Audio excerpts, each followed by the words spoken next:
I want to announce here today that I'm sending the county secretary, who is also the chair of the office on assumption of office of the Governors Committee, all CECs members, and all CEOs, that is chief officers, are hereby sent on compulsory leave with immediate effect, pending any action by any prescribed law.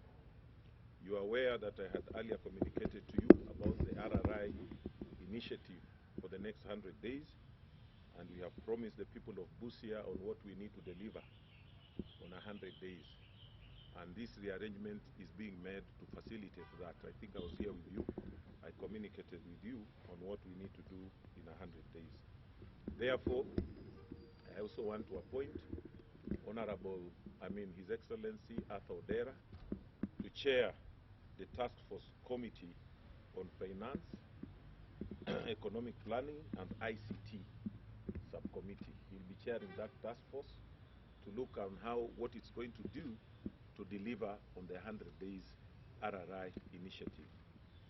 I'm also appointing Honorable Michael Onyura. You know him, he's a former member of parliament for Butula and a long-serving public servant, to chair the Committee on Public Service Management, Governance, Legal Affairs and Administration of subcommittees. He will be chairing that task force to look into how we look into our human resource capacity for the county for the betterment of service delivery. I'm also appointing Dr. Olago Nubi, who is a former director of KMTC, to chair the Health, Education, Infrastructure and Social Subcommittee to look into the issues of health. You are aware that we have got quite some challenge on issues of health.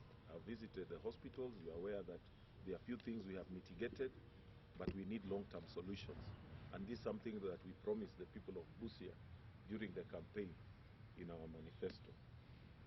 I'm also appointing Patrick Sanya Odame to chair the Agriculture, Water and Trade Committee. This is also a long-serving agricultural specialist, and I think lastly he was working with the IBC, but he's an agricultural and water expert. And these committees are going to have the secretariat through the office of the governor. The chair to that, the secretary to those committees will be Timothy Odede, who is an officer in my office.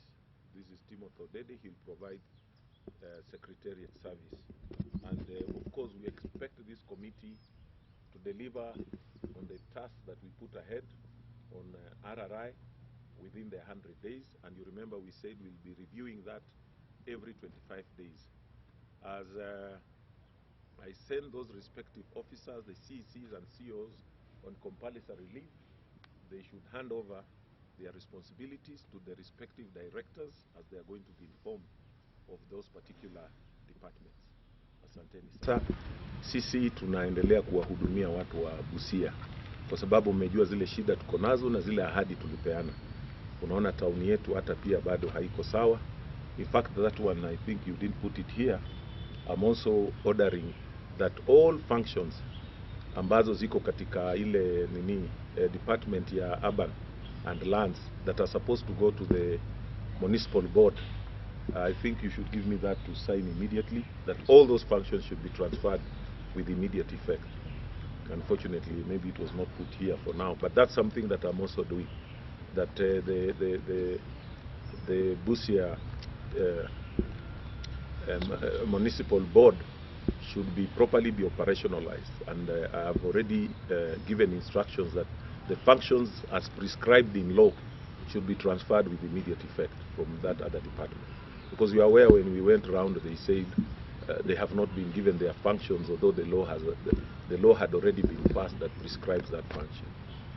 So all this we are doing to help us deliver on our mandate as we still await the other things to take their lawful course.